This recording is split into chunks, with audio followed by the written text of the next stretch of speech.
When the judge looked up from his papers, I already knew I'd lost. Not because I was guilty, but because the man sitting across the courtroom was my father. He didn't flinch when our eyes met. Not even a hint of regret. Just the same cold stare he gave me 15 years ago, the day he walked out after my mother's funeral, the day he decided grief was my fault. Now he was back dressed in the same arrogance that used to fill our house, telling the court that I'd stolen everything he ever built. The irony, the only thing he ever built, was the wall between us. I swallowed hard as the judge, his old friend, nodded along. For them, this was routine. For me, it was a rerun of the same betrayal I'd been living in silence since I was 17. My name is Jessica Davis, and this time I wasn't going to stay silent. Snow blurred the skyline of Denver that morning, coating the city in a silence too clean to be trusted. From the 21st floor, the windows of my office turned the storm into glass, a perfect illusion of peace, until my phone rang. The call came from the Denver County Court. A few minutes later, an email followed. The subject line cut through the screen like a blade, notice of petition to contest. Will filed by Robert Davis. My hands went cold before I even opened it. Robert Davis, my father, the man who once shaped laws and shattered families with the same precision. The man who walked away when I was 17 and never looked back. He'd built his career preaching justice. Now he was using it as a weapon. The petition claimed I was unfit to manage the inheritance my grandmother left me. It wasn't about money, it was about power, about control, about rewriting a history he'd abandoned. Later that day, I went to the courthouse to file my response. The wooden hall smelled of polish and old paper. Then I saw him. Silver hair, immaculate suit, expression carved from stone. He didn't greet me. He didn't have to. You can still keep your dignity, he said flatly. Withdraw now. I met his gaze. I have my own version of dignity, and it doesn't require your approval. He turned and walked away, leaving behind the faint scent of his cologne and the same emptiness he'd left in my life. When I opened the official file later that night, my stomach tightened again. The petition carried not just his name, but the witness signature of Judge Alan Pierce, his old friend. The same man from that photograph on my grandmother's mantel, smiling beside him years ago. The pattern was clear. The pieces were already in motion. And somewhere deep down, I knew my grandmother had seen this coming long before I did. The road to Estes Park was quiet that morning, the mountains still half asleep under a layer of frost. When I reached my grandmother's cabin by the lake, the air carried the same scent of pine and turpentine she used when painting. Sunlight filtered through the curtains, pale and cold, touching the old wooden mailbox that had her initials carved on it. Inside, dust clung to everything. The silence felt almost sacred. The lawyer had said she left something for me, a letter.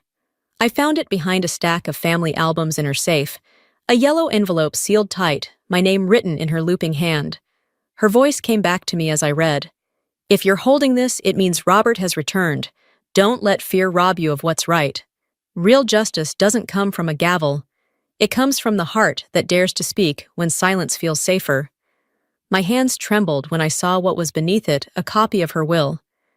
An unpublished version I'd never seen. There, tucked neatly into the final page, was a single paragraph labeled Ethical Clause. If the petitioner is proven to have violated honesty or engaged in bribery, the entirety of the estate shall transfer to the charitable fund overseen by Jessica Davis. For a moment, I couldn't breathe. She had anticipated this, every manipulation, every betrayal. She hadn't just written a will. She'd left a trap wrapped in righteousness. I pulled open the bottom drawer of her desk, and a photograph slipped out, a younger Eleanor smiling beside a silver-haired man. Alan Pierce, my father's oldest friend. On the back, written in her careful cursive, for Robert's old friend with love. I stared at it for a long time. She had known exactly who he was, and yet she'd built her plan around him. My grandmother hadn't simply trusted the law. She'd turned it into a weapon for truth. She didn't just leave me an inheritance, she left me a roadmap to justice. The marble halls of the federal courthouse in Denver echoed with footsteps and cameras.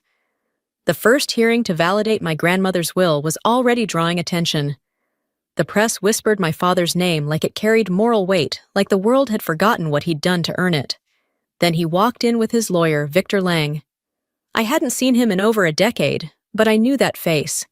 He'd once been the CFO of Davis Foundation until my grandmother discovered he'd redirected scholarship funds into his own accounts. She'd fired him publicly, telling me afterward, "Remember that man, Jessica? He sells integrity to the highest bidder." And there he was again now, defending the man who'd raised him up after she tore him down. The hearing began. Judge Alan Pierce entered with the confidence of someone who'd never been told no. He greeted me with a polite smile, his tone smooth and polished. "Ms. Davis, I trust we'll find the truth together." But the way his eyes swept past me said otherwise. As proceedings continued, I realized this wasn't a courtroom, it was theater. My father played the role of the concerned patriarch. Pierce played the impartial judge. And me, I was the villain of their script, the greedy daughter, standing trial for a crime she didn't commit. When it ended, I gathered my things, trying to steady my breathing. Behind me, two voices carried softly down the corridor, Pierce and my father. "This will be quick, Robert. Old time's sake." The words froze me mid-step. My hand slipped into my coat pocket, brushing against the envelope from Estes Park. I thought of my grandmother's handwriting, the line she'd left for me. "When you hear the words, 'old times' sake,' you'll know justice is being sold." I turned toward the door, the world narrowing to the sound of my own pulse. They thought they'd written the ending to this story, but they didn't know she'd already scripted a different one through me. 3 weeks after the first hearing, the Denver federal courthouse looked less like a house of law and more like a stage. Reporters packed every corridor, microphones flashing like bayonets, their headlines already written, "The Daughter versus the Judge." I arrived with a temporary attorney, a timid young man who fumbled his briefcase twice before we even passed security. My father moved through the chaos as though he owned it, smiling, waving, shaking hands, soaking in the spotlight. He looked less like a man on trial and more like a man being honored. Inside the courtroom, Victor Lang delivered his performance flawlessly. His voice carried confidence, every word dipped in feigned righteousness. My client, the Honorable Robert Davis, only wishes to protect his mother's legacy from mismanagement. Ms. Davis has shown instability and poor judgment in her handling of funds. Each sentence landed like a nail hammered into my reputation. Cameras snapped, reporters scribbled. By the next morning, I was front-page news. Financial advisor Jessica Davis, accused of elder fraud. My father's face accompanied every headline bathed in sympathy and moral light. That night, as I scrolled through the endless stream of accusations, an email appeared. No subject line. One sentence, "Check the IP before you defend yourself." I did. The source traced back to the Denver Federal Court, specifically the internal server belonging to Judge Alan Pierce's chambers. My stomach clenched. The same man who claimed impartiality had fed the press their narrative. Justice wasn't blind, it was owned. I filed a motion to have him removed. Within hours, it was denied. The signature at the bottom, Alan Pierce. An old colleague from the Financial Ethics Association sent me a file from 2004. Judge Pierce cleared of bribery charges thanks to the intervention of federal prosecutor Robert Davis. 20 years of loyalty, 20 years of debt. Later that evening, my father appeared on national television, voice calm and practiced. "I only wish to protect my mother's estate. My daughter simply doesn't understand the honor of the Davis name." The anchor nodded as if truth itself had spoken. For the audience, I was no longer a daughter, but a warning. Watching his performance, I realized something important. If he wanted a war fought with reputation, then truth would be my weapon. If they wanted me to be the villain, I'd give them a story where the villain wins. The cafe in downtown Denver smelled like burnt espresso and cold rain. Lena Brooks sat in the corner booth, red hair pulled back, recorder on the table. She'd once exposed the judges for sale scandal. She didn't need introductions. I told her everything, Pierce Lang, the falsified evidence, the emails. When I finished, she leaned forward. "You sure you want your father's name printed?" "If that's what it takes to keep my grandmother's promise, yes." Her lips curved slightly. "Then I'll find Pierce's trail, but if you're lying, you'll ruin us both." "I'm not the liar here," I said. "They are." Days later, she texted, "Found something. Same $25,000 transfer every year. RD Consulting LLC to Judicial Retiree Fund. RD Robert Davis." The name alone made my skin prickle. He'd been paying Pierce for years, laundering bribes as donations. At a fundraising dinner, Lena posed as a local reporter and snapped a photo. Pierce and my father clinking glasses, their smiles smug and certain. The next morning, Pierce sneered in court. "Ms. Davis, the media attention you've attracted won't save you here." I met his gaze. "I don't need the media, Your Honor. I have something better, the truth." His smirk faltered, and in that instant, I knew his empire had begun to crack. The deposition room in Denver's federal court was lit by a single strip of cold fluorescent light that made everything look sterile, even the truth. My father sat across the metal table, posture straight, calm, perfectly composed. Victor Lang adjusted his cufflinks like he was about to perform, not question. Judge Pierce stood at the corner, pretending objectivity, his eyes already carrying judgment. Lang's voice dripped with false civility. "Ms. Davis, did you oversee the Davis Foundation Scholarship Fund?" "Yes," I said evenly. "As financial supervisor. And did you withdraw $350,000 into your personal account?" "No. That was a reinvestment approved by the board." He smiled thinly and slid a stack of documents toward me. My signature forged to perfection. My throat tightened, but I stayed silent. When the digital timestamp appeared 3 a.m., on a night I'd been giving a keynote in New York, I spoke calmly. "I can prove I wasn't even in this state." Pierce cut in sharp as a gavel. "Ms. Davis, this isn't a technical hearing." "Answer directly." "I will, Your Honor," I replied, "when this court is ready to hear the kind of truth that isn't for sale." The silence was suffocating. During recess, I stepped into the hallway and caught Pierce's voice. "Just stay calm, Robert. We'll freeze her accounts by next week." He didn't see my phone recording. That night, I sat with Lena in her car, under the rain, the recording playing between us. "If I release this, they'll deny it," she warned. "Then give me a way to make them deny it in public." She grinned. "Now we have a plan." Days later, Lena interviewed Pierce for a puff piece about restoring public trust. When she asked if he'd attended any fundraisers with Robert Davis, he laughed. Pure coincidence. His denial, caught on camera, was exactly what we needed, their lie immortalized by their own pride. Rain still fell over Denver when I drove to my grandmother's old office. The air smelled of paper, cedar, and memory. Her silver pen rested on the desk, the one she'd used to sign her first donation check. I touched it gently, hearing her voice again. "Justice doesn't need a hammer. It needs a keeper." I reopened her will, reading line by line until I found it, a faint handwritten clause on page 7. "If the petitioner engages in bribery or dishonesty, all assets transfer to the Eleanor Scholarship Fund." My chest tightened. She'd seen this coming. I sent a photo to Carla Monroe. Her reply came fast. "It's valid. If we prove bribery, Robert loses everything." Minutes later, Lena's message buzzed through source inside FBI. "Bank record attached." The screenshot glowed in the dark. $25,000 wired from RD Consulting LLC to the Judicial Retiree Fund the same day. Pierce froze my accounts. The pattern was flawless. Carla filed the motion to recuse Pierce, attaching the documents and recording. "If he won't step down, we'll make sure the world watches him fall," she said. Before the hearing, Lena published an anonymous exposé, "Is Denver's Justice System for Sale?" The court buckled under public pressure, announcing an open session. That night, I sat in candlelight, pen in hand, and wrote, "Tomorrow, I'll hold justice steady as you taught me." Wax dripped, burning away everything except one word: truth. I smiled. That was enough. The Denver federal court was packed to the walls, every seat filled, cameras flashing like lightning. The public hearing had drawn the entire city's attention after Lena's article broke overnight. On the front row sat Robert Davis, Judge Alan Pierce, and Victor Lang, 3 men who'd built a fortress out of reputation and deception. I sat beside Carla Monroe, strangely calm. Pierce entered, robe crisp, gavel striking once. "The court will now continue Davis versus Davis regarding the contested will of Eleanor Davis." Carla leaned close, whispering, "Ready?" I nodded. I've been waiting for this since I read her letter. Lang began with the ease of a showman. "My client, the Honorable Robert Davis, merely seeks to protect his late mother's estate from mismanagement.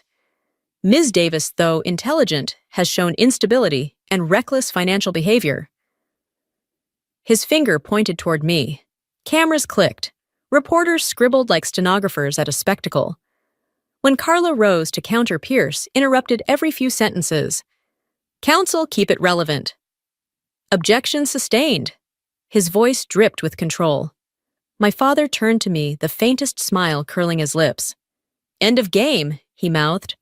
Then Carla stood abruptly. "Your Honor, before any new evidence is submitted, my client requests to raise an ethical concern before this court." Pierce frowned. "Proceed briefly." I walked to the witness stand, file in hand. My heartbeat was steady, each step a reckoning.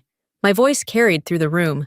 "Before we continue, I'd like to remind this court that the law does not belong to friendships or to debts from 20 years ago." I opened the folder and laid out the pieces one by one. A photo of Pierce and my father at the 2015 fundraising gala. Another from the Judicial Fund event in 2019.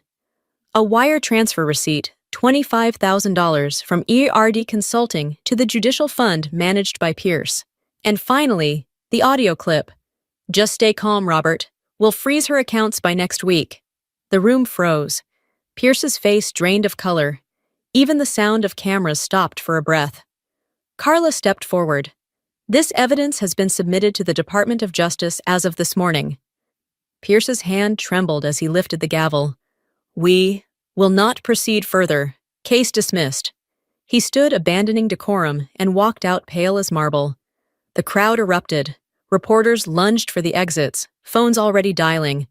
I remained still. My father's voice cracked beside me. "What have you done?" I turned to him, steady quiet. "Exactly what you taught me, use the law. Only this time, rightfully." The flashbulbs ignited again, but this time the light didn't burn. It exposed. 3 days after the verdict, the story had consumed every headline in America. Federal judge resigns, amid bribery scandal, Davis family at the center. The photos of Pierce walking out of the courthouse, pale and trembling, looped endlessly on cable news. He released a short statement citing health reasons. No one believed him. The Department of Justice confirmed they were reviewing financial misconduct within the Denver circuit. By noon, the Bar Association announced that Victor Lang's license had been revoked for submitting falsified evidence. And my father, Robert Davis, was stripped of every honorary title, every board seat, every lingering trace of his old prestige. The FBI had opened a full investigation. When they called me in to give my final statement, I expected the usual bureaucracy. Instead, they led me into a stark interrogation room, metal table, single light air cold enough to sting. My father sat across from me. No tailored suit, no defiance in his posture. Just a man whose arrogance had finally collapsed under its own weight. His voice rasped across the room. "You destroyed everything I built." I met his eyes calm. "No, you destroyed what you built. I only took back what was never yours." He slammed his hand on the table, anger cracking through fatigue. "I did it to protect the Davis name." I leaned forward, quiet but sharp. "Honor isn't something you protect with dirty hands." For a long moment he said nothing. The light caught his face, showing the hollowness beneath the pride. No tears, no rage, just silence. It was the first time in my life he had nothing left to argue. The judge had gone pale, and my father had gone silent. When the interview ended, a federal agent held the door for me. "Ms. Davis, the department appreciates your cooperation." I paused at the threshold. "I didn't do it for them," I said softly. "I did it for her." As I stepped into the corridor, sunlight streamed through the tall windows, cutting through the gray. For a fleeting moment, I could almost see her Eleanor Davis standing at the end of the hall, smiling faintly the way she did whenever justice had finally come home. A year later, the past felt like a distant courtroom echo. The auditorium at the University of Denver shimmered beneath soft lights, rows of faces watching as I stepped onto the stage. The banner behind me read Ethics in Wealth Management. I looked out at the audience, students, professors, lawyers, and said, "Wealth doesn't make us who we are. What we protect when no one's watching, that's what defines family." A hush fell over the room. My grandmother taught me that justice isn't about winning. It's about staying honest when it hurts. Applause rose like a tide. On the screen behind me, a photo of Eleanor appeared, the words beneath it glowing, "Justice is not law. It's love disciplined by truth." That evening, I drove back to Estes Park. The lake house had become the headquarters of the Eleanor Project, a scholarship foundation for law students who still believed in integrity. In the living room, I placed her silver fountain pen inside a glass case. My daughter ran in, pointing to a portrait on the wall. "Mom, who's that lady?" I smiled. "She's the reason you'll never have to doubt what's right." Later, the mail arrived, a small envelope, no return address. Inside was an old newspaper, "Judge Davis indicted." Someone had circled a line beneath it, "Justice finds its way eventually." The paper smelled faintly of her perfume. I stepped onto the porch as the wind carried lavender through the air. The sun glimmered across the lake, bright and unflinching. I whispered, "Justice doesn't whisper anymore, Grandma. It speaks through me. It speaks through me. It speaks through me. It speaks through me. It speaks through me. It speaks through me. It speaks through me. It speaks through me. It speaks through me. It speaks through me. It speaks through me. It speaks through me.